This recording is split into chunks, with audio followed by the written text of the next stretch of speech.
Oui, on en a pas mal En tout, parlé, mais en tout cas, c'est un projet qui a été mené par Roger Nelson et son équipe de Princeton. Euh, je ne sais pas s'il faut, bon, les gens peuvent essayer de lire ce que je décris, mais c'est une version moderne d'un champ enfin, d'un champ quantique qui pourrait être influencé par une conscience humaine et notamment une conscience collective. Bon, c'est des expériences exploratoires qui ont été faites, mais qui semblent commencer à donner des résultats, même si les interprétations peuvent être différentes. Mais en tout cas, les écarts et les corrélations entre les bits quantiques semblent avérées. Voilà. Bon. On va passer ça, on va avancer. Si tu veux bien, Franck, euh, on peut avancer. Quand tu vois un chapitre qui t'intrigue, tu me le dis. alors, la psychologie transpersonnelle, Alors, moi j'ai un peu, c'est la dernière évolution de la psychologie de ce que je connais. oui, Euh, oui. Alors, qu'est-ce que ça vient faire dans ton bouquin? Alors, qu'est-ce que ça vient faire de mon bouquin? C'est euh, la psychologie. On pense que ça n'est dû qu'au cerveau. Bon, je la fais très brève. La psychologie, c'est une analyse verbale des états de conscience éveillés, pour la faire très simple. Freud trouve qu'il y a un inconscient. Il découvre, et je crois à juste titre, il découvre qu'on a un inconscient. Donc, on a des moteurs de nos comportements dont on n'a pas vraiment conscience. Pardon. OK. Jung, de mon point de vue, pour aller très très vite, Jung va plus loin encore et estime que, au-delà du subconscient, de l'inconscient, il y aurait même un inconscient collectif, c'est-à-dire une sorte de structure faite de divers archétypes et qui conditionne un peu notre façon de penser, notre façon d'agir. Bon, la psychologie transpersonnelle va plus loin que ça encore. C'est-à-dire qu'elle considère que nos actions, nos comportements peuvent être dictés ou influencés, au moins, pour le moins, par des événements périnatales, je ne sais pas si on dit des événements périnatales ou périnataux, pardon, je ne sais pas si on dit comme ça. Le périnatal devient très important, c'est-à-dire les, les, les, les événements qui se sont passés autour de sa naissance et même lors de la gestation, c'est-à-dire quand on est encore dans le ventre de sa mère, peut avoir des influences. On l'a découvert par des études psychologiques, etc. Ça va encore plus loin, et ça, c'est vraiment la psychologie transpersonnelle. On peut même avoir des souffrances qui proviendraient, c'est à la fois spéculatif, mais ça a été presque démontré par des expériences cliniques et tout, que on peut dépendre de comportements transgénérationnels, le comportement de nos grands-parents peut influencer notre psyché.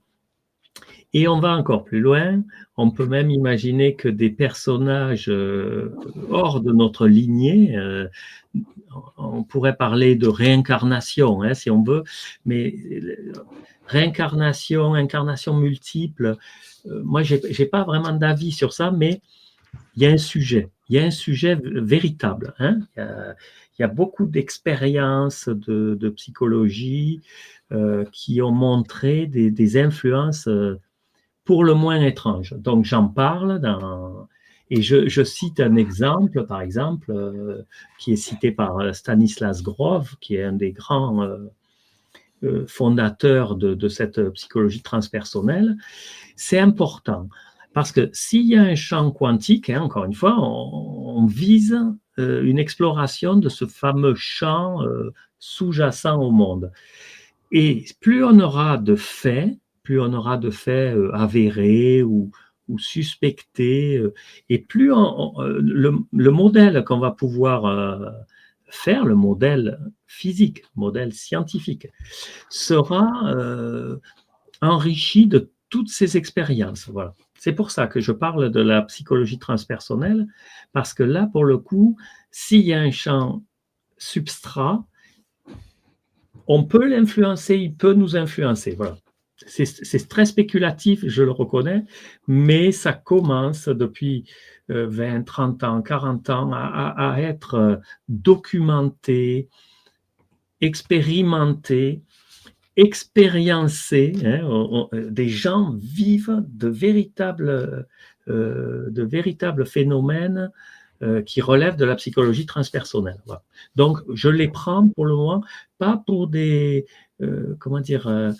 pas pour des hallucinations, pas pour des défauts. Enfin, je l'explique mal. En tout cas, j'ai voulu mettre la psychologie transpersonnelle dans ce livre parce qu'elle vient pour moi démontrer que la psyché humaine prend plus de place que la boîte crânienne, voilà, pour le faire extrêmement bref. Donc, on démontre que le cerveau est un phénomène, le cerveau, pardon, n'est pas le contenant de la pensée. La pensée est probablement non locale et avec des extensions spatio-temporelles. On va voir comment plus précisément après. Très bien. Donc là, maintenant, on va voir le chapitre sur le multivers quantique. Hein, je vais mettre ça là. Donc, le multivers quantique, tu vas nous en parler. Alors, alors là, on commence vraiment à rentrer dans des modèles issus de la mécanique quantique. C'est-à-dire que on sait qu'on décrit un système quantique par une fonction d'onde, hein, on l'appelle comme ça, une fonction d'onde, et cette fonction d'onde est une superposition d'états. C'est-à-dire, quand on prend souvent l'exemple d'un bit, hein, un qubit quantique, pardon, ou le spin d'un électron, le spin d'un photon, enfin la polarisation d'un photon. En physique quantique, un système quantique est une superposition d'états avec des probabilités d'occurrence lorsqu'on va faire une mesure. Tant que le système physique n'est pas mesuré, c'est-à-dire observé par un observateur extérieur, il est dans une superposition d'états. C'est le fameux paradoxe du chat de Schrödinger. Il est mort, il est vivant. Ça paraît de cet ordre, c'est-à-dire il est à moitié mort et à moitié vivant, ou pas encore mort et pas encore vivant. Bon. Oui, alors peut-être, oui.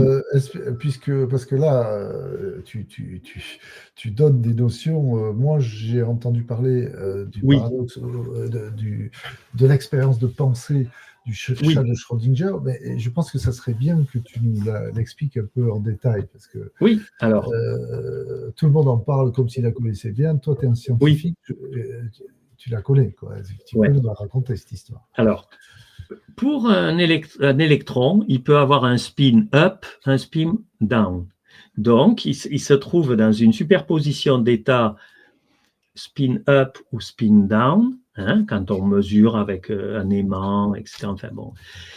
Et on peut dire, par exemple, il est 80% up et 20% down. On va faire un certain nombre de mesures sur un système équivalent, hein, des systèmes différents, mais de même fonction d'onde. Et statistiquement, on va trouver un certain nombre de valeurs qui vont confirmer l'idée que quand on fait la mesure, à 80%, il sera up et à 20%, il sera down. Bon. On peut essayer de généraliser cette idée à un système plus gros qu'un électron, parce que la mécanique quantique, on dit, c'est l'étude de microparticules, d'atomes, d'électrons, de photons. Mais supposons qu'on fasse l'expérience du chat de Schrödinger. c'est le Oui, chat de Schrödinger, on l'enferme dans une boîte. Et voilà. voilà, tu l'as à l'écran, là. Voilà. Alors, il y a une désintégration d'un atome qui va, en gros, déclencher un détecteur de particules, hein, parce que quand l'atome va se désintégrer, il va activer le bip dans un détecteur. Et ce détecteur va casser une fiole de poison mortel. Donc, tant qu'on n'a pas ouvert la boîte, on ne sait pas si l'atome s'est désintégré ou pas, parce que c'est justement il y a une probabilité de désintégration, mais tant que on ne sait pas quand ça va advenir. Si on prend 1000 atomes, on sait que la moitié vont se désintégrer en 2 heures, par exemple. Mais on ne sait pas lesquels et à quel moment vont se désintégrer chaque atome. Donc, si on n'a qu'un atome, on ne sait pas à quel moment il va se désintégrer. Voilà. Mais c'est vraiment là du hasard quantique. Donc, on ne sait pas quand le chat va mourir. Donc, on pourrait penser, mais je pense que c'est un paradoxe, mais qui est résolu, on pourrait penser que le chat est en superposition d'états, il est moitié mort, moitié vivant, parce que l'atome est peut-être désintégré, peut-être pas. Et donc, c'est Schrödinger qui avait posé ce paradoxe, il dit, tant qu'on n'a pas ouvert la boîte, on ne sait pas si le chat est vivant ou s'il est mort. Bon, dans la vraie vie de tous les jours, c'est rare qu'on voit un chat mort-vivant. Hein. Le chat, il est soit mort, soit vivant. Et en fait, on pense que c'est que les systèmes, enfin, on pense, il y a une explication un peu plus profonde, c'est la décohérence, c'est-à-dire les systèmes quantiques sont très difficiles à maintenir dans un état de superposition. En gros, je pourrais me dire, il est très difficile de maintenir un système dans un état de superposition quantique, cet état assez étonnant, hein, qui est un état virtuel, hein, de potentialité. Tant qu'on ne l'a pas mesuré, il n'y a pas un état précis. Et l'état précis, ça s'appelle la réduction du paquet d'ondes ou l'effondrement de la fonction d'onde, le collapse, on appelle ça en anglais, collapse. Et il n'apparaît qu'un des états possibles. Et bien le chat, quand on ouvre la boîte, il est soit mort, soit vivant. Mais bon, non, c'est pas clair peut-être ou... Et oui, parce que là, tu as introduit d'autres notions, parce que tu as introduit des nouvelles notions à chaque fois. Laquelle notion?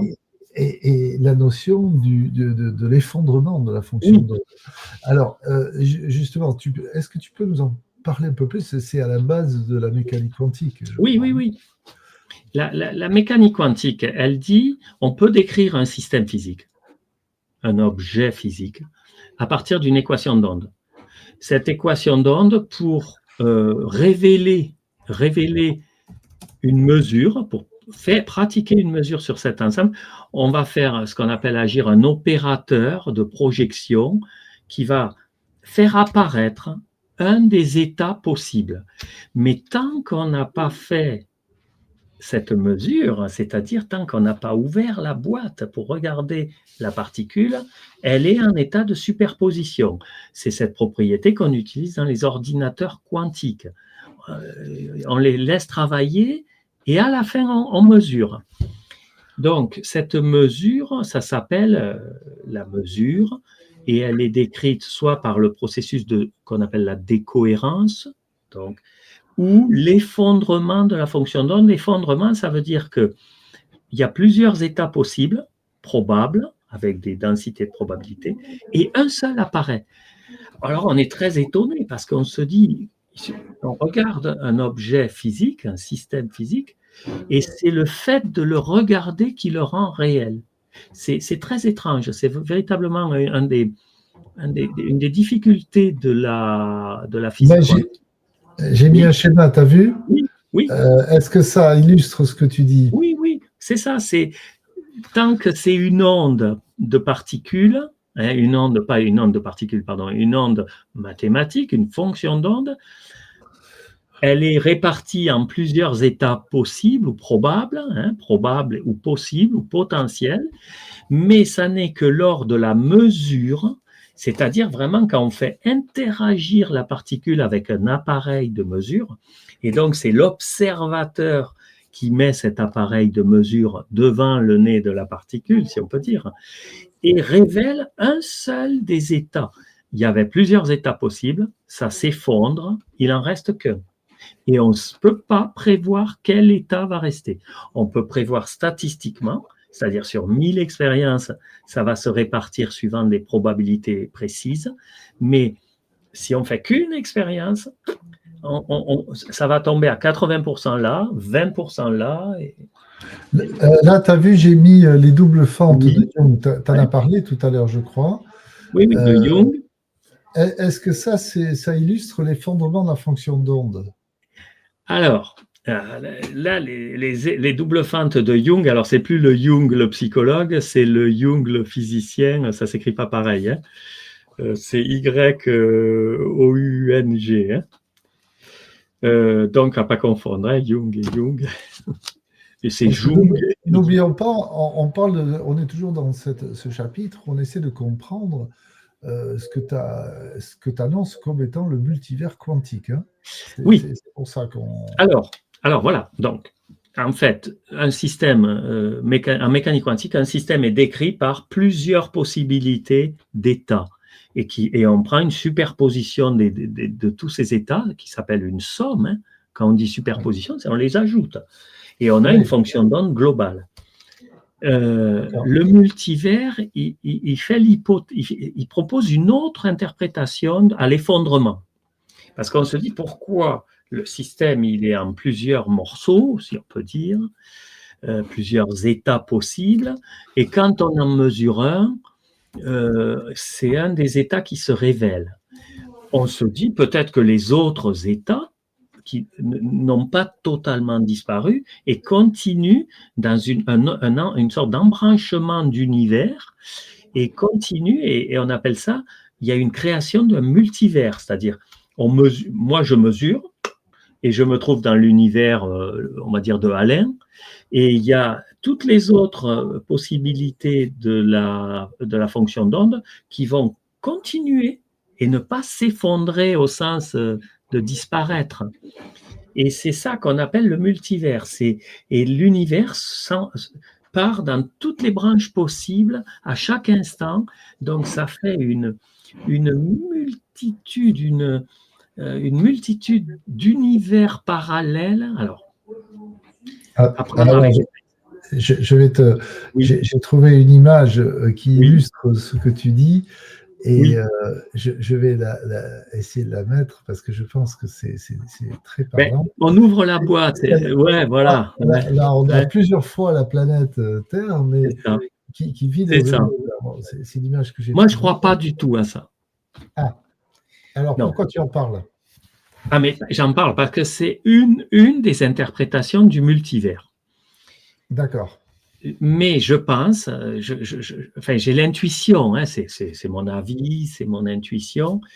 Je pense que, comment dire, c'est pas facile à expliquer ça. C'est une interprétation un peu à moi, un peu, et justement qui, comment dire, qui est fondamentale. Et le jour où on sera sûr d'avoir compris si le multivers existe ou si le multivers n'est que... Comment le dire? En gros, c'est un peu comme l'éléphant de tout à l'heure. On vous rappelez de l'éléphant. Chacun le voit à sa façon. Il y en a un qui tenait la queue, un qui tenait les pattes et l'autre qui tenait les défenses. Ils avaient le sentiment de ne pas voir la même chose. Et pourtant, au milieu, il y avait l'éléphant. Hein? Voilà, les univers multiples. De mon point de vue, c'est l'ensemble des informations qui arrivent à la conscience de multiples observateurs qui fait qu'on finit par avoir une image réelle de l'éléphant. sais pas si c'est bien clair.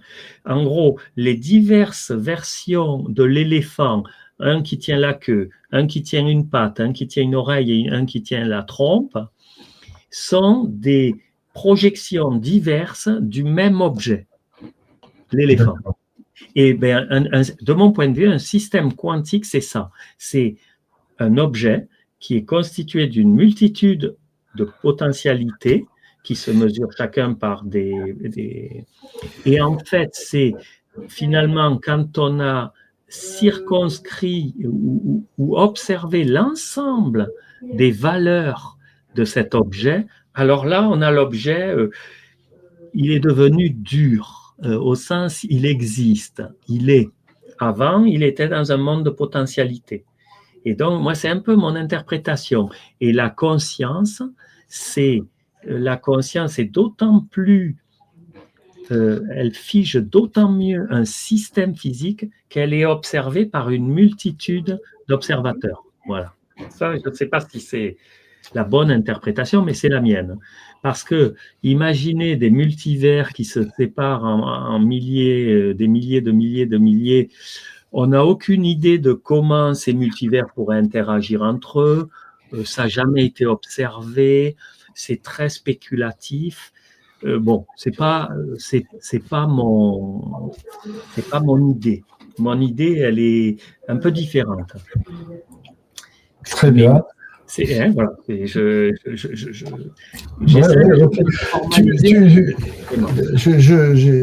te suis dans ce que tu veux dire parce que là, ce que tu m'as promis et la promesse au travers de ce type d'entretien, c'est que les gens arrivent à rentrer dans ton univers, dans l'univers unification du livre, et que petit à petit on avance pour aller jusqu'à la révélation que vous aurez plus tard, mais pour l'instant, il faut avoir des notions de base que tu peux nous donner, qui sont accessibles a priori pour tout le monde. D'ailleurs, je pense que les commentaires vont enrichir, c'est-à-dire que les gens qui vont voir ces vidéos vont pouvoir te poser des questions et tu y répondras, j'imagine, dans les commentaires. Oui, avec plaisir.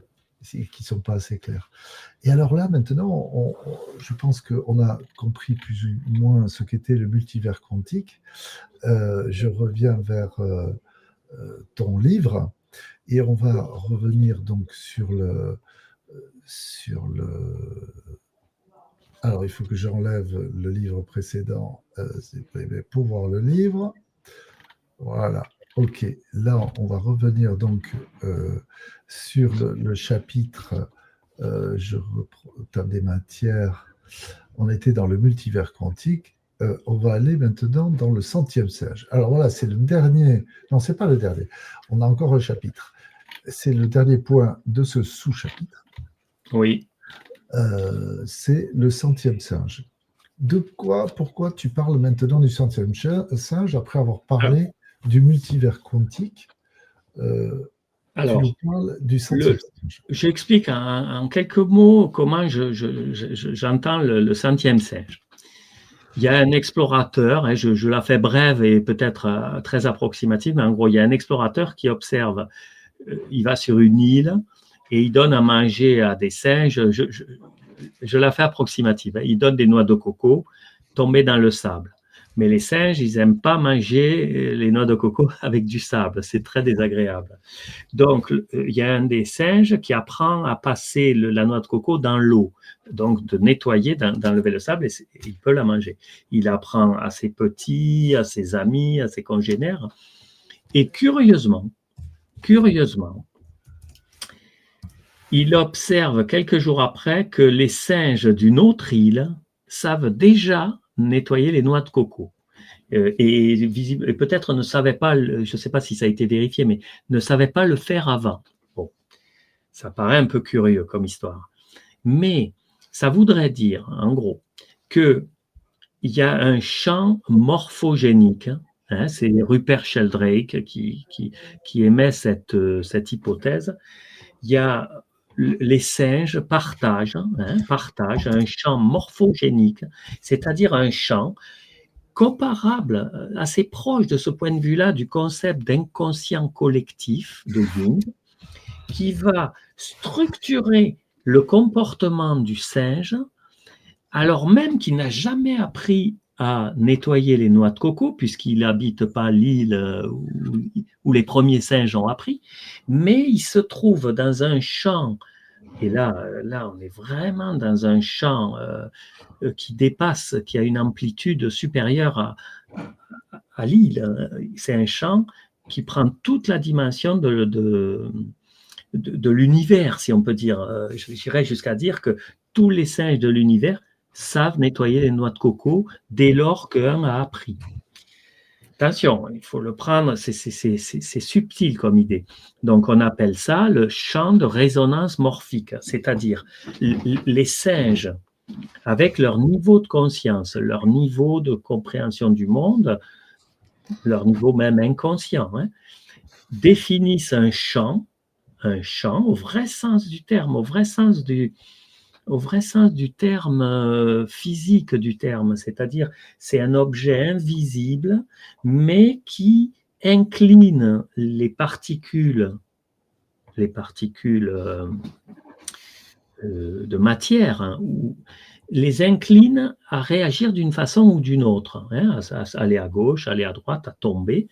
Mais là, c'est un champ morphogénique qui va agir sur la psyché d'un autre singe, en gros. Et je ne sais pas si vous voyez ce que ça veut dire. Un singe apprend à nettoyer les noix de coco, il informe le champ morphogénique, et le singe sur une autre île, presque instantanément, comme par télépathie, ça ressemble à de la télépathie, on est bien d'accord.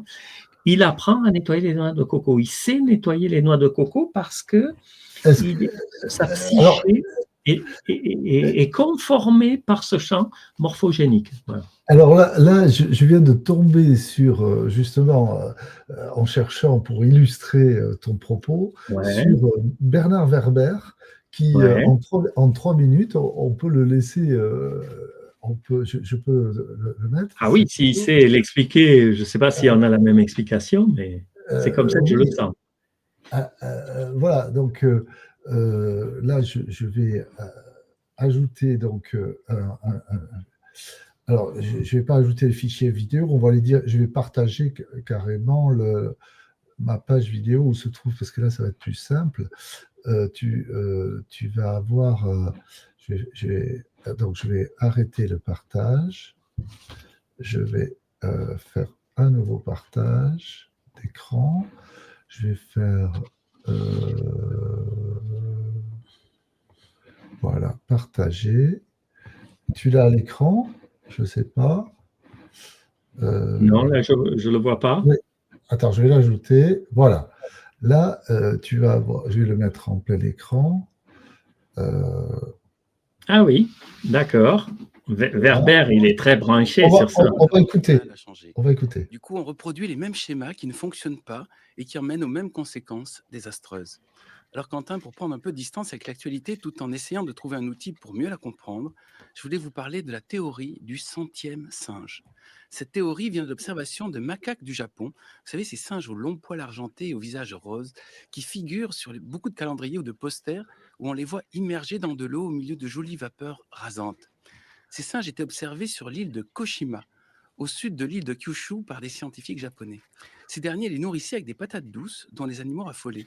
Ils les jetaient dans le sable de la plage et les mangeaient en absorbant toujours un peu de ce sable. Or, un jour, un de ces scientifiques remarqua qu'une jeune femelle de 18 mois, qu'il baptisa Imo, fit quelque chose de nouveau. Au lieu de manger directement la patate douce ensablée, elle la rinça dans l'eau pour enlever le sable. Et après avoir accompli une fois ce geste, elle le reproduit systématiquement. Au début, Imo était la seule à pratiquer cet étrange rituel, mais les scientifiques remarquèrent que d'autres se mirent à la copier. La première à suivre fut sa propre mère, puis les jeunes macaques qui trouvaient ce comportement amusant.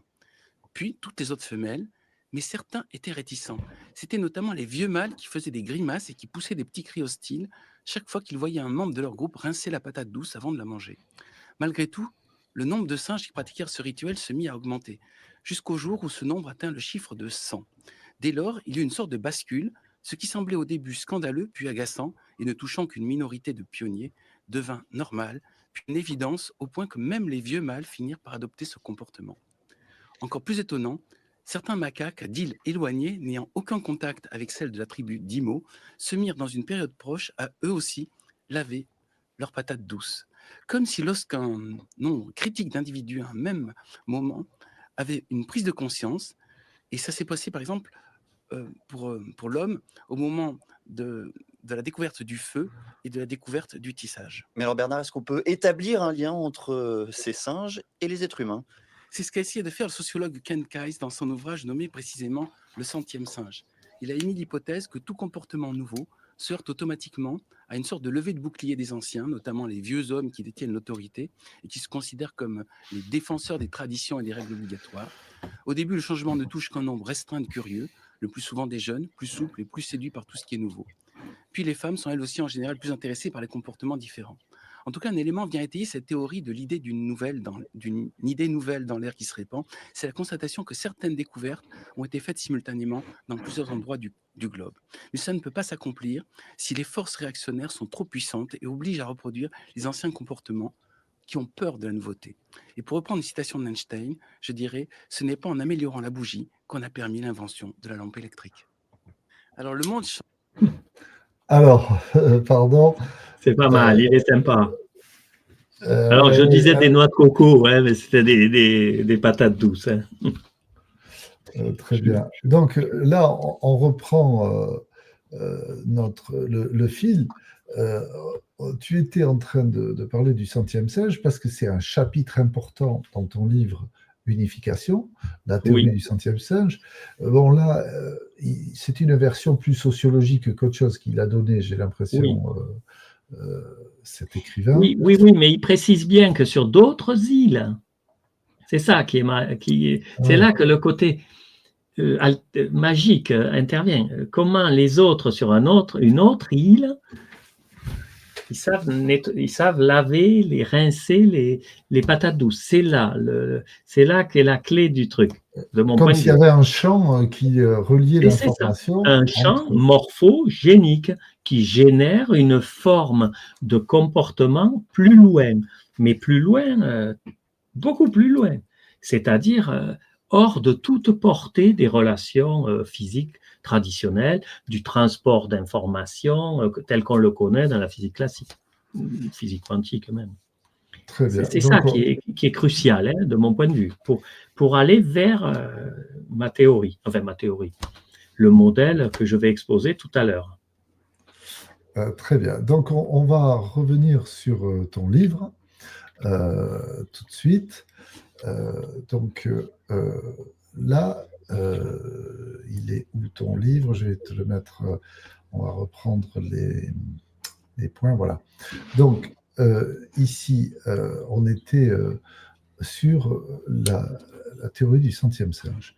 La résonance morphique, ça c'est très important. Mais il y a un autre... Attends, je voudrais donner une petite précision sur ce qu'on appelle le champ morphogénique. Morpho, forme, génique, qui génère. Rupert Sheldrake, il a parlé aussi de ça en disant, dans le noyau d'une cellule, d'un être humain ou d'un être vivant, il y a un certain nombre d'informations qu'on appelle l'ADN, hein, en gros, pour faire très bref.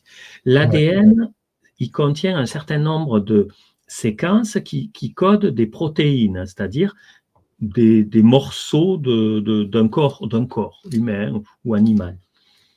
Mais il n'y a rien dans l'ADN humain qui dit le bras va se mettre à gauche, l'autre bras va se mettre à droite, le nez au milieu de la figure. Non, il y a les protéines du nez, les protéines de l'oreille, du foie, de la rate, mais il n'y a pas le plan général. Si vous voulez, c'est comme un architecte qui aurait un plan d'une maison, mais il sait combien il y a de briques, combien de ciment, combien de sable, mais on ne lui a pas donné le plan général et l'ADN ne semble pas coder le plan général de l'être vivant. Et c'est en ce sens que Rupert Sheldrake a dit il y a un champ agissant qui va former la forme de l'être vivant à partir des briques de base qui, eux, sont codées dans l'ADN. En gros, je le fais extrêmement bref et rapide. Et c'est aussi ça, ce champ morphogénique, il agit sur les singes et sur leur psyché pour laver des patates douces, mais il aurait aussi potentiellement une action de morphogénèse lors de l'embryologie à partir de l'ADN et d'un champ qui va former un humain ou former un animal. Voilà. C'est un peu plus vaste que le centième singe. Voilà. C'était pour l'anecdote. Et oui, parce que centième singe, tu as donné la théorie, mais en fait, ça va beaucoup plus loin parce que ça parle de champ. Je reformule la manière pour savoir si j'ai bien compris. Donc, tu introduis la notion de champ. Oui. Et donc, en science, c'est un outil très utilisé pour comprendre ce qui se passe, mais qu'on ne voit pas. Un champ, par définition, on ne le voit pas. Et pourtant, les objets tombent dans un champ de gravitation. Mais personne n'a jamais vu un champ de gravitation. Alors, ensuite, tu introduis, ça c'était en sous-chapitre, tu amènes plusieurs éléments, là, le calcul infinitésimal, la théorie de l'évolution, la loi de conservation de l'énergie, le téléphone, la théorie de l'électromagnétisme, la théorie des gènes, la relativité. Oui. Alors, pourquoi tu passes en revue toutes ces données-là? Qu'est-ce qui fait le lien avec ton C'est parce que l'unification. Les physiciens, ils font des découvertes simultanées dans le monde, alors qu'ils n'avaient pas de téléphone, ils n'avaient pas Internet. C'est pas parce qu'un a appris de l'autre et l'a copié. Spontanément, ils font comme font les singes d'une île voisine. Leur psyché réagit à un champ déjà préexistant, disons, qui est en train de se mettre en place. Et à l'autre bout de la planète, sans s'être jamais vu, ils vont découvrir plus ou moins la même chose. Parce que le champ de l'un et le champ de l'autre se mettent plus ou moins en résonance morphique, et donc les découvertes se font de manière assez simultanée. Étonnamment. Aujourd'hui, on pourrait croire que Internet permet l'accélération de ça. Et d'ailleurs, je dirais qu'Internet facilite et accélère ce processus qui était préexistant, mais de manière beaucoup plus ténue, beaucoup plus subtile, dans un champ beaucoup moins agissant. Je ne sais pas si tu vois ce que je veux dire. Tu comprends ? Ok, mais là, ce que je comprends par rapport à ton livre, c'est que tu as mis tous ces exemples de découvertes scientifiques ou de connaissances, la théorie des gènes, la relativité, les antibiotiques et tout ça. Tu les as mis là parce que elles font sens dans ton projet d'explication de l'unification. C'est-à-dire que là, ça répond tout, leur apparition, leurs découvertes sont reliées, en fait, c'est-à-dire qu'elles ont toutes ce lien avec ce champ. C'est ça que ça veut dire. Non. Les antibiotiques. Elles ont été découvertes au même moment. Au même moment Au même moment, à peu près, mais à des endroits très différents. Et sans influence sur l'une et l'autre. Comme les singes. Les singes, ils apprennent à nettoyer les patates douces. De façon magique. Allez, on va le dire magique. C'est-à-dire qu'ici, Einstein et Poincaré. Einstein et Poincaré, c'est les physiciens. Et là, Fleming, Florey et Chain. En même temps, Maxwell et Faraday en même temps ont découvert ça, et pourtant, ils n'étaient pas côte à côte. Ils n'étaient pas vraiment en contact. L'idée était là, quoi, en l'air. Des fois, on dit ça. Il y a une idée en l'air et on la capte. Voilà. Donc, en science, tu dis donc que des découvertes sont faites quasiment en même temps, à la même époque, comme si l'idée était dans l'air, dans un champ. Dans un champ. Et donc là, on voit qu'il y a des équipes différentes qui trouvent quasiment à la même époque, dans les mêmes années, la même chose. C'est ça que tu développes là. C'est ça. Ce n'est pas une relation sociale qui fait que les découvertes arrivent au même moment. C'est parce que c'est comme s'il y avait un champ qui formait un espèce d'inconscient collectif, et certaines personnes, plus ou moins sensibles, plus ou moins qui captent, leur psyché leur donne des informations sur ce champ et ils font des découvertes simultanées. C'est étonnant. Okay. Donc là, je comprends pourquoi tu as introduit toutes ces notions qui ont l'air disparates. En fait, le lien, c'est que on y est toujours. Il faut que je revienne sur la table des matières, mais à la table des matières, on est là toujours dans le champ de conscience unifié. C'est ça. On est dans ce chapitre-là. Tu commences par le Global Consciousness Project. Ensuite, tu parles de la psychologie transpersonnelle, là aussi, où on découvre qu'il y a quelque chose qui nous relie. Oui. Le multivers quantique, alors là, c'est là où tu as commencé à parler du chat de Schrödinger, tu nous parles un peu de quantique et tu nous parles de... Là, on va plus en profondeur dans les mathématiques. Le centième singe, ok, on comprend cette idée que des singes d'une autre île, comment ils ont eu l'information? Oui.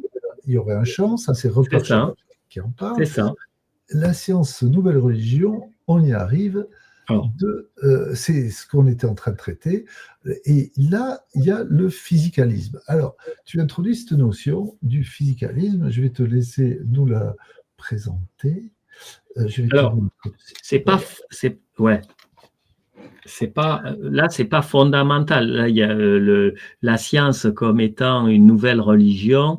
Je dirais, c'est sociologique. C'est-à-dire, on observe qu'aujourd'hui, on nous annonce à la télé, la science a dit, et tous les gens qui ne comprennent pas la science ou qui sont supposés être des mécréants, je reprends des termes un peu religieux, c'est-à-dire avant c'était le clergé qui disait la religion et comment on dit, les laïcs, ils doivent obéir. Eh bien, la science, je trouve, en cette fin de siècle, et puis depuis déjà pas mal de temps, elle est devenue aussi dogmatique que la religion l'était. Et donc, voilà, il y a une science dominante et essentiellement matérialiste, et c'est bien là le problème, c'est que ce matérialisme scientifique qui devient petit à petit aussi dogmatique qu'une religion, nous entraîne dans des comportements et un état d'esprit qui nous éloigne de notre vraie nature. Voilà. Notre vraie nature, c'est d'être des émanations, des excitations d'un champ unique. Voilà. C'est une vision extrêmement globale que j'exprime là, mais le matérialisme a fait beaucoup de mal, nous a amenés dans une société matérialiste où il n'y a que la matière, l'acquisition et voilà, le spirituel a été évacué, voire moqué, et on ne sent plus le lien qu'il y a entre tout le monde, cette unité, cette comme union, si on peut dire, en reprenant un terme religieux, mais c'était ça qui était dit dans les premières religions, c'est le religaré de religion, c'est-à-dire c'est fait pour nous relier. La matière, ça nous divise, je dirais. Bon, pour faire très, très schématique, un peu politique, un peu sociologique. Mais en tout cas, il faut sortir, je crois, et il est temps de sortir de ce matérialisme à tout va et de revenir à une société plus harmonieuse, plus spirituelle. Moi, je n'ai aucun doute. Pardon. Donc, dans ton livre, là, on revient sur sur la partie de ton chapitre où tu introduis cette notion de la science, une nouvelle religion. Mais ok, ça c'était un peu de ta part polémique, mais quelque chose qui est beaucoup plus sérieux, c'est le nouveau paradigme scientifique que tu introduis là, avec Bernardo Kastrup en particulier, ici, qui est donc... alors, parle-nous un petit peu de ce Bernardo Kastrup et de ce qu'il a introduit comme notion dans cette histoire de post-matérialisme en science, ce nouveau paradigme-là. Alors, Bernardo Kastrup, c'est un physicien, c'est un informaticien, c'est un philosophe, c'est un écrivain, un penseur, hein. Et lui, il développe actuellement une théorie qu'on appelle l'idéalisme analytique. Bon, enfin,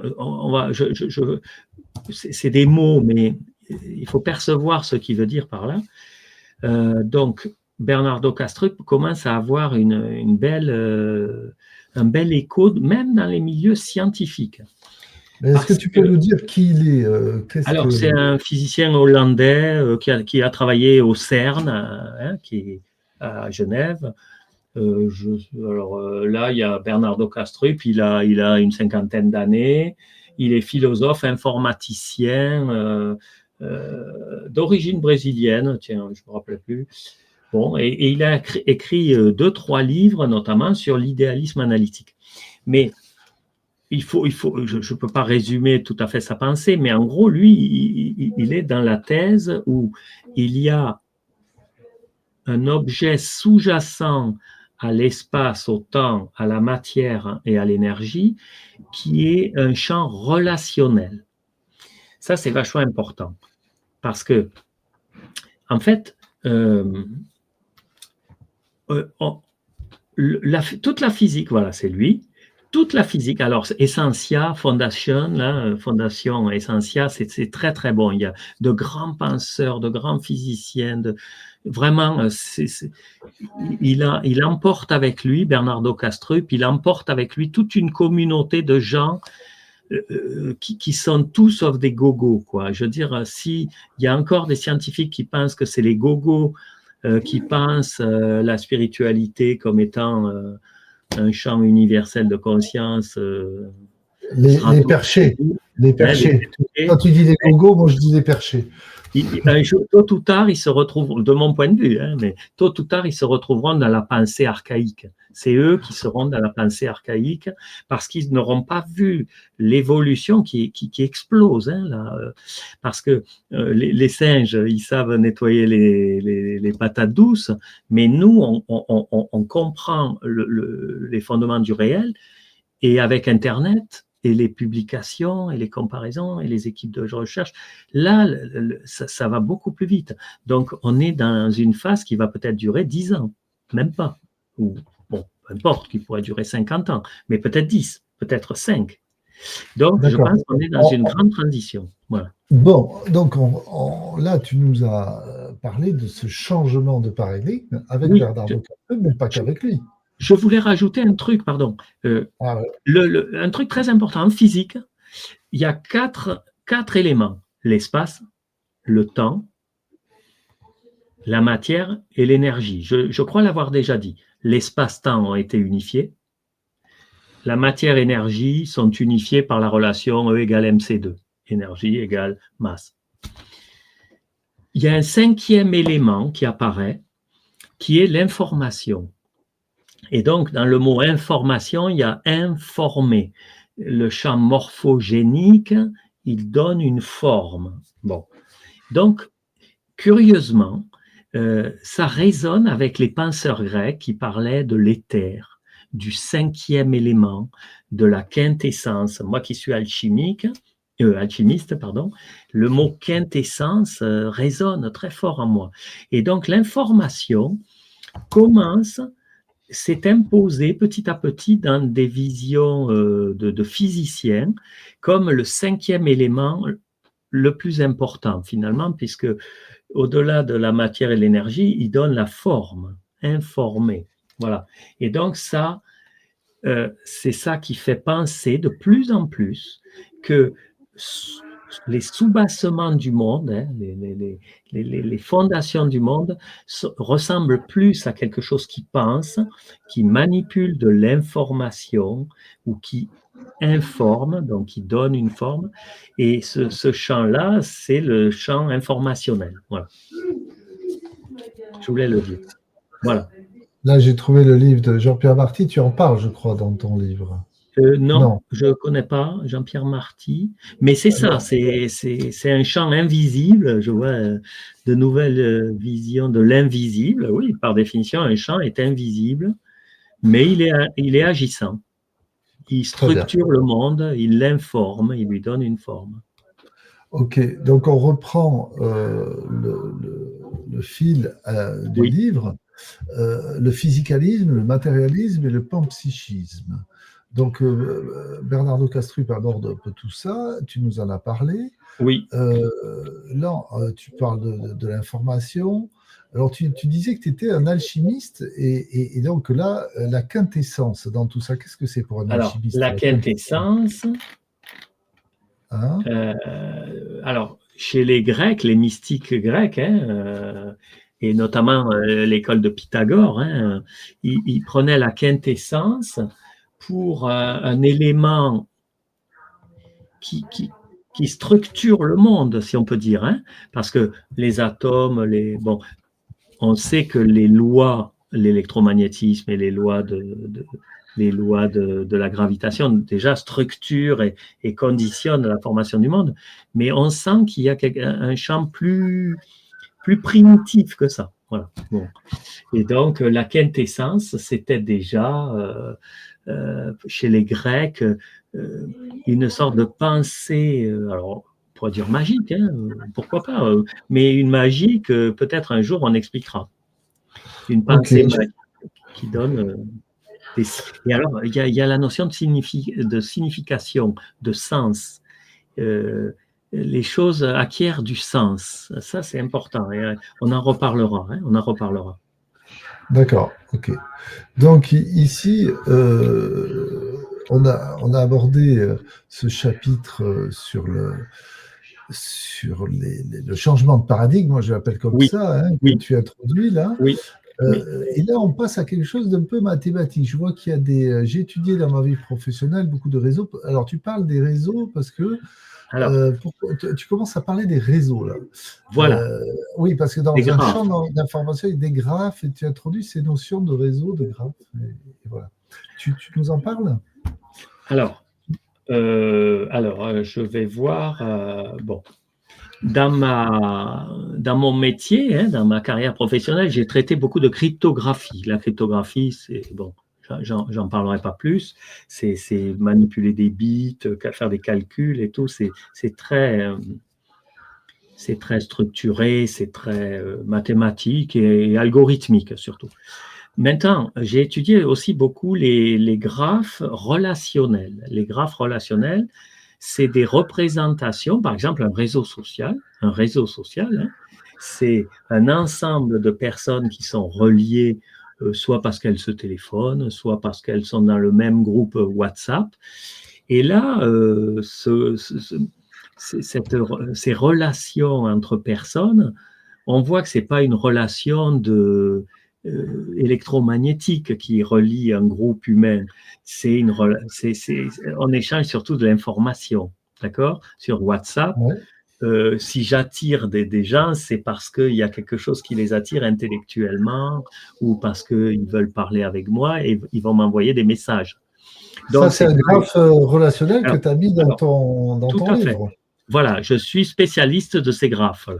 Ces graphes qui apparaissent. C'est toi qui l'as créé, ça. Oui, celui-là, c'est un exemple qui est donné avec un logiciel qui s'appelle Neo4j, Neo 4J, qui permet des visualisations graphiques de graphes.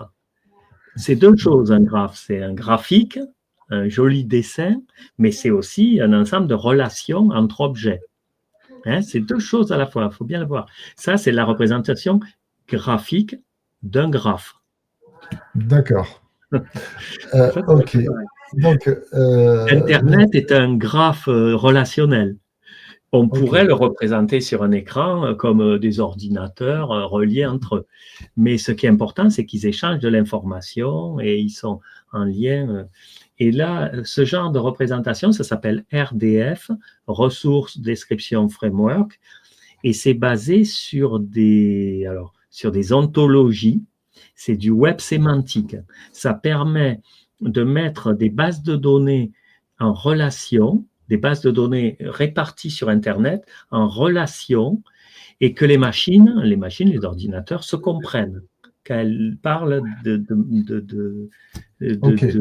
c'est de la gestion de connaissances, mais réparties et basées sur une ontologie, c'est-à-dire il y a des mots communs quand même, hein, il faut se mettre d'accord, au moins sur un langage minimal. Ça s'appelle une ontologie.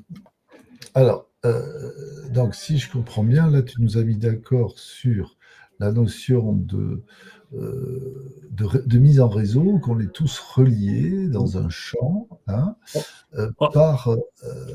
on est tous reliés dans un champ, je ne sais pas encore, mais ça commence à ressembler à ça. Voilà. Voilà. Tu nous parlais de la quintessence en alchimie. Oui, chez les philosophes grecs aussi. Ok. Donc, la cinquième essence. Voilà, quintessence. On va relier... parce que quand tu dis tout est relié, moi, ça me fait penser à ce livre de Pendule de Foucault, de Bernardo... oui, oui, mais c'est aussi le titre d'un livre de Jocelyn Morisson. Tout est relié. Ah oui, et oui. Oui. Je vais mettre à l'écran l'image. Tout est relié. Oui. Je fais référence... Alors, là aussi, tout est relié par un espèce de champ universel, sous-jacent, on va dire, au monde, mais aussi les mystiques en parlent de cette unification de la compréhension, des visions unifiées du monde, quoi, hein, où on va vers l'unité. Hein, c'est un mélange de science et un mélange de vision spirituelle. Voilà, tu as le livre là, de Jocelyn Morisson, Tout est relié, et de Romuald Le Terrier. Oui. Dont tu parlais. Ouais. Très bon livre. Hein. Excellent livre, j'aime beaucoup.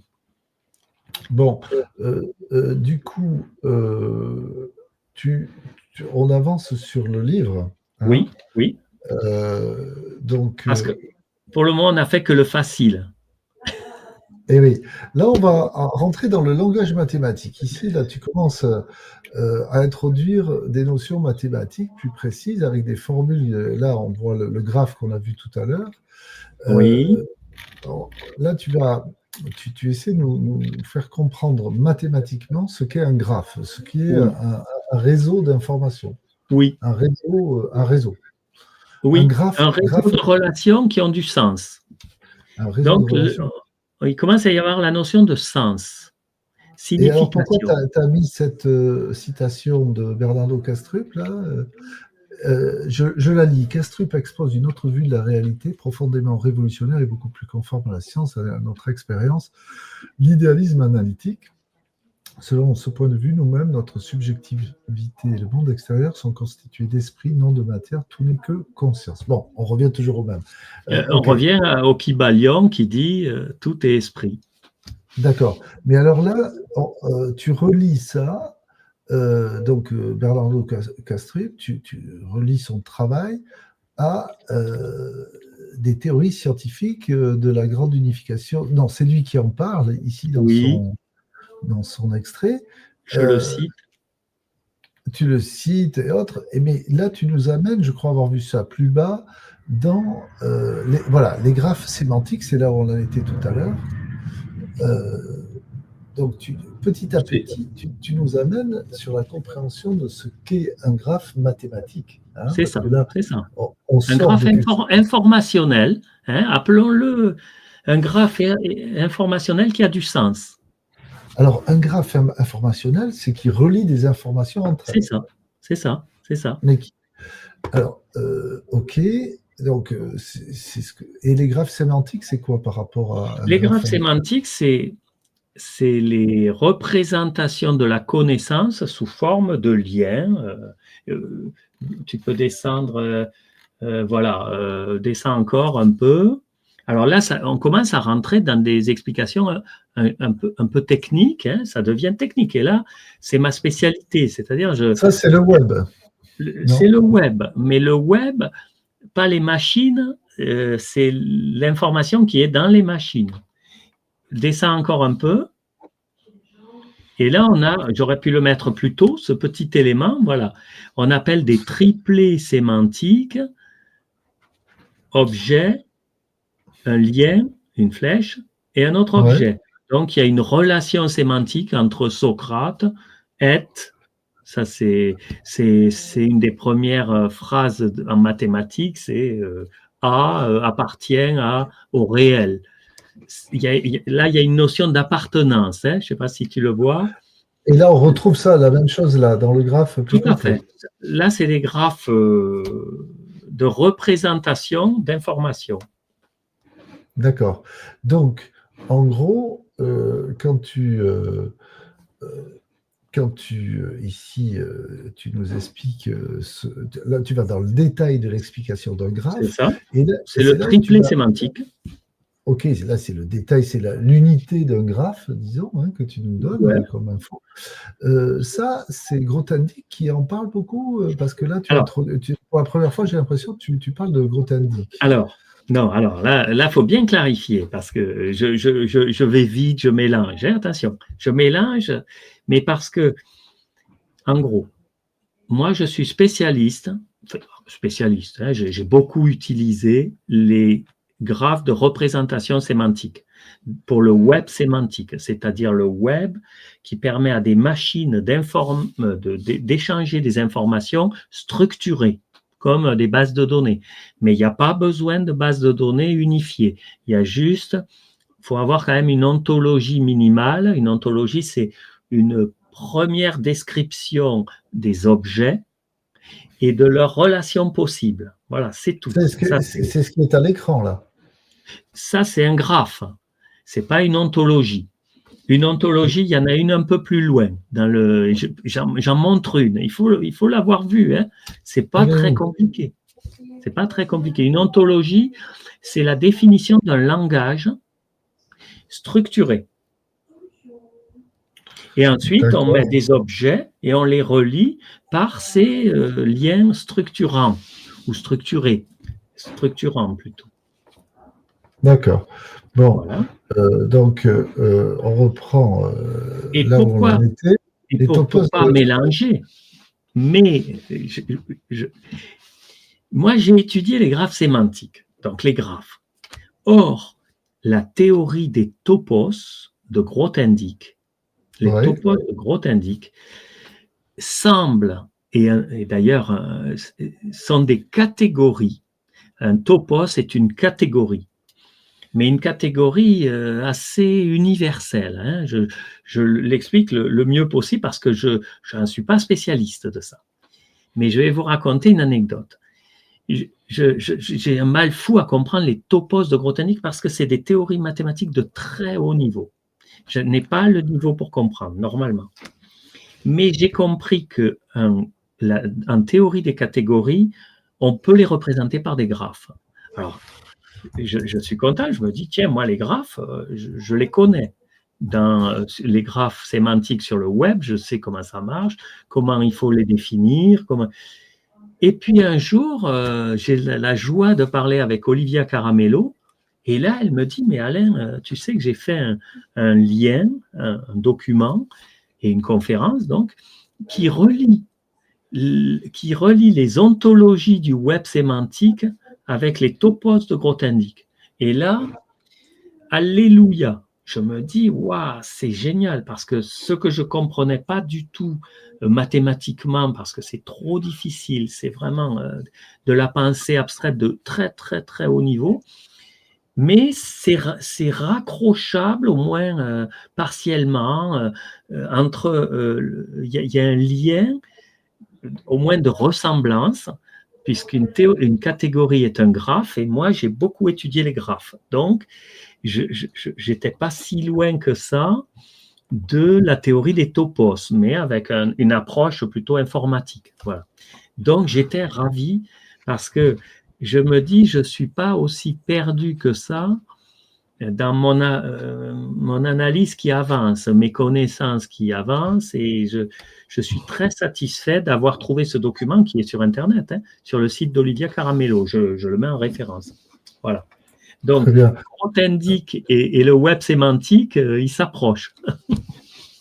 Très bien. Tout est Là, relié. j'ai mis une illustration du topos de Grothendieck. Tu peux nous en dire quelque chose? Non. Non. Bon. Autant je peux. Mais par contre, je sais que les topos de Grothendieck ont quelque chose à voir avec des graphes. C'est des graphes spéciaux. Et là, je ne peux pas aller beaucoup plus loin dans ma description, mais je sais que Bon. je suis arrivé, tout ce qui monte converge, hein, disait Teilhard de Chardin. Et donc, moi, en montant dans la compréhension des graphes relationnels ou des graphes sémantiques, je me suis approché de la vision mathématique qui semble arriver doucement mais sûrement à la théorie des catégories, qui sont des objets qu'on peut décrire comme des graphes aussi. C'est marrant, non? Enfin,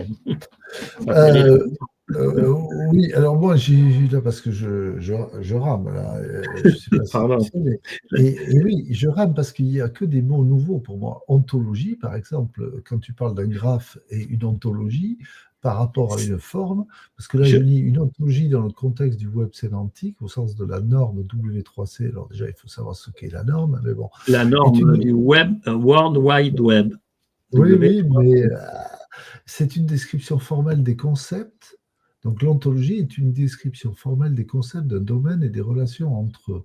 Elle permet à des machines de comprendre le sens des données. Qu'est-ce que ça veut dire, le sens des données, et pas seulement leur forme? Qu'est-ce que ça veut dire? Elle peut traiter. J'ai une question précise. C'est-à-dire que le sens et la forme. Une donnée, elle a un sens et elle a une forme. Eh oui. Ah ben non, oui pour toi, mais pas pour moi. Alain, tu l'écris avec 5 lettres. Oui. Et puis là, en l'occurrence, ça t'évoque moi. C'est la forme, ça. Alain, c'est la forme, et le sens, c'est que ça désigne Alain. Ok, j'ai compris. Ouais. Ça y est, la définition donc, du sens des données par rapport à la forme, c'est ça. C'est-à-dire qu'avec Alain, le sens des données, c'est ce que veut dire Alain. C'est ça pointe vers moi. Et la forme, c'est de quoi il est composé. Oui. Et donc, l'ontologie, hein, c'est ce qui permet de connaître le sens des données. C'est ça. Et c'est le vocabulaire. L'ontologie, c'est juste le vocabulaire. Et descends un peu, tu vas en voir une, mais c'est... Alors, attends, je reviens, l'ontologie dans un graphe. Une ontologie pour donner une description d'un certain domaine de connaissance, disons. Dans un domaine de connaissance. Dans un domaine de connaissance, il y a les chats, les chiens, les animaux. On sait qu'un chat est un animal, le chien est un animal, donc on entend bien des relations d'appartenance là. Hein. C'est comme en mathématiques, A appartient à l'ensemble.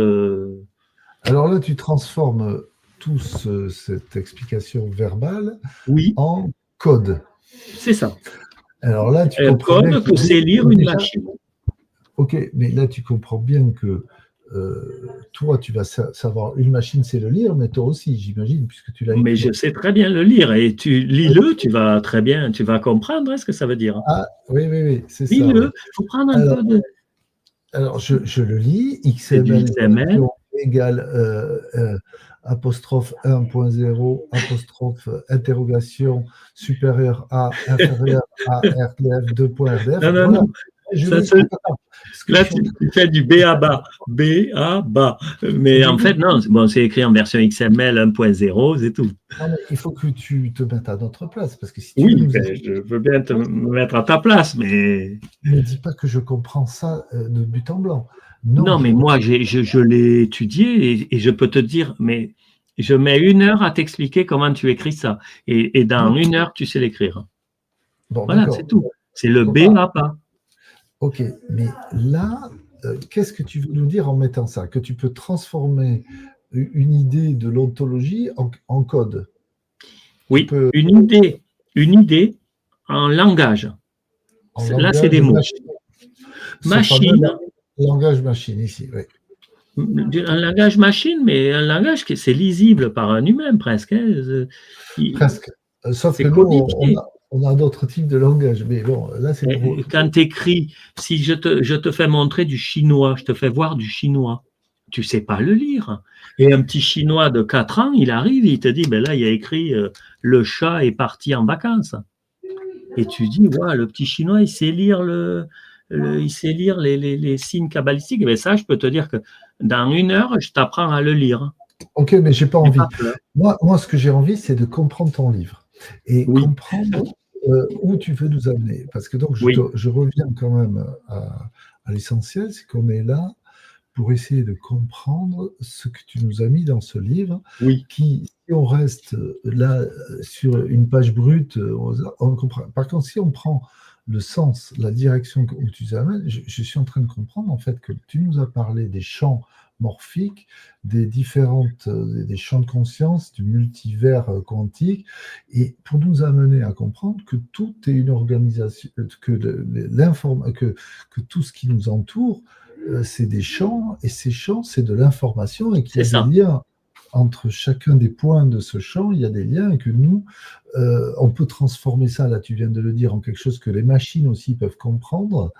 Tu peux communiquer avec les machines en leur donnant des éléments, mais là tu nous expliques que le web est organisé sous forme d'un champ d'information, l'ontologie web langage, là je vois, c'est OWL, ouais. Tu nous expliques que c'est mieux que tout ça, mais où tu veux nous amener là? Tu l'as dit, tu as dit, tu veux nous faire comprendre que le monde peut se décrire par un champ informationnel, c'est ce qui est comme si c'était une pensée. Et ça n'est qu'après qu'il va apparaître dessus des structures spatio-temporelles et la matière-énergie. Là, pourquoi tu as introduit cette figure algèbre et complexe et quoi? Alors, là aussi, attention. Là, je fais un peu comme j'ai fait au début. Je donne des expériences que j'ai vécues. Et là, celle-là, elle m'a beaucoup plu. Elle m'a beaucoup apprise. Si tu veux, dans la vie, il y a des expériences qui sont initiatiques ou des expériences qui sont waouh, ça t'apprend quelque chose, tu as un déclic, tu comprends quelque chose. Donc, c'est des expériences initiatiques, on dit. Hein, ou Eureka, j'ai compris. Ah oui, j'ai compris. Or, là, ce truc-là, l'algèbre des diédrons, j'ai suivi ça pendant des mois sur un site web du mathématicien australien Norbert Wilberger. D'accord. J'ai l'impression que j'étais le seul au monde à savoir ce que Norbert Wilberger avait fait. Et un jour, je trouve et un diédron défini par Norbert Wilberger. Un diédron, c'est un objet mathématique extrêmement particulier. C'est une matrice 2 par 2 sur un corps. Un corps, c'est un objet mathématique aussi, fini ou pas. Donc, cet objet diédron, ça s'appelle des splits quaternions. D'accord. Non, bon. mais là, tu veux parler hébreu, hein? Eh bien, mais je te parle mathématique. N'importe quel mathématicien comprendrait. Et je pourrais te le détailler. Oui, mais sauf que là, tu t'adresses à des gens qui ne sont pas des mathématiciens. N'oublie pas. Ah oui. Oui. Mais ce que je veux dire, en tout cas, voilà. Ce que je veux dire, c'est je montre cet exemple des diédrons. Ces diédrons, c'est des objets mathématiques assez faciles à définir.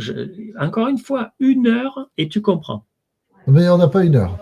Oui, pour comprendre mais je ne peux pas rentrer dans les détails. On a 1 heure, on a un peu de temps pour finir le chapitre, mais pas pour comprendre chacun des éléments. Bien sûr. Là, un diédron, je le visualise pas. C'est dans la figure là, c'est ce qui est à droite ici là. Oui, c'est lui. C'est une représentation en 3D d'un diédron. Et ça, au milieu, et en 4D. Non, ça c'est le plan complexe. Et là, ça c'est le plan complexe, pardon. Ça c'est les quaternions. Et ça c'est les splits quaternions. Ou autrement appelé diédron. Ah, Ok, donc visuellement, ça donne ça, un diédron. On peut le voir comme ça. On peut le voir C'est une comme ça. géométrie hyperbolique. C'est vachement important. Parce qu'en relativité restreinte, la mais j'ai pas relativité d'Einstein, on a besoin de représentations hyperboliques. Donc, il va falloir utiliser ces petits trucs-là. Mais qu'est-ce que ça veut dire un diédron alors? Je ne comprends pas. C'est quoi un diédron? Est-ce que tu vois ce que c'est qu'un nombre entier? Oui. Tu peux m'en citer 3-4? 1, 3, 5, 7. Excellent. Ouais. Est-ce que tu sais ce que c'est qu'un nombre réel? Un nombre réel? Non. 3,212, 6,28, 3628 fois 10 puissance 15, etc., etc. Il y a ensuite les nombres complexes. Oui, c'est I. Non, c'est pas les nombres imaginaires. Si. Une partie réelle et une partie imaginaire. Donc, on peut les représenter dans un plan complexe. Ouais. Et ensuite, il y a les quaternions. Les quaternions, c'est des nombres un peu plus compliqués encore que ces fameux nombres complexes, qui sont eux-mêmes plus compliqués que les réels et un peu plus compliqués que les nombres entiers. Il y a une complexification dans les nombres qu'on appelle le nom m'échappe, des nombres à plusieurs composantes. Les réels, ils ont une composante réelle. Les complexes ont 2 composantes. Les quaternions ont 4 composantes. Et les split quaternions ont 4 composantes aussi. C'est les cousins des quaternions, les diédrons. Bon. Split quaternions. Rentre pas dans ces détails-là, t'occupe pas.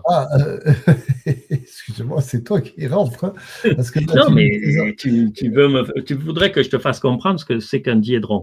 Je te dis, c'est un objet mathématique qui permet de faire des opérations, des additions, des multiplications, des soustractions et des divisions. Bon, très bien. Ça permet de faire des calculs. On va rester là. Non, mais j'ai quand même parlé de ça parce que bientôt, dans la deuxième partie qui va devenir extrêmement difficile, là, pour le coup, j'ai découvert, il faut le lire. Je l'ai mis, c'est pas pour exposer ma science, c'est pour dire comment j'ai senti que les choses convergeaient. D'accord. C'est une émotion que j'ai ressentie et que j'ai observée. Bon, c'est étonnant. Alors, on va voir tout ça après. Là, donc, on va avancer. Voilà, ma femme qui vient de passer derrière. On va avancer. Donc là, on est sur la partie technosciences. Oui, ça c'est pareil, c'est un petit coup de gueule politique, sociologique, ou la technoscience. Ça n'a pas besoin d'explication, les gens comprendront. Oui, voilà, le transhumanisme. Oui, là, pas besoin de rentrer dans le détail, parce que là, moi, je veux comprendre ton livre. Parce que là, on arrive maintenant au chapitre 2, que tu appelles difficile. Alors, et quand on parlait des diédrons, je ne comprenais rien. Alors, je vais reparler des diédrons, là. Ah, bon, ok, on va creuser. Alors, tu veux parler de quoi dans ce chapitre? Attends, on va faire une pause, si tu veux bien. On va discuter 2 minutes.